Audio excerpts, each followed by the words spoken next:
The Trojan horse is a classic tale of subterfuge and social engineering. And this is a tale that dates all the way back to the Trojan War, many thousands of years ago, somewhere around 1188 BC by best estimates.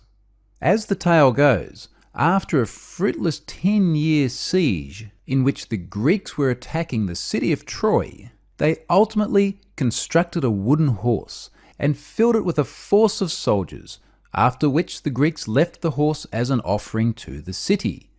The Greeks then pretended to sail away, and the Trojans retrieved the horse, dragging it into the walled fortress as a symbol of their victory.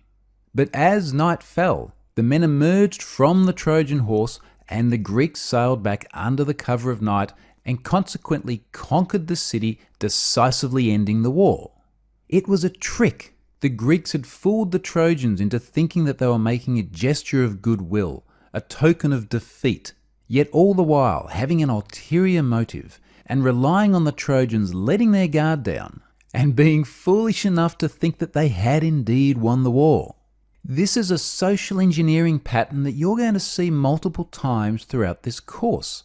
The attacker, being the Greeks, fooling the victim, the Trojans, into believing the gesture they made, letting their guard down, becoming relaxed, feeling as though they were in control, and when their victim was at their most unprepared, the true intent behind the Greeks' gesture became clear, and the rest is now history.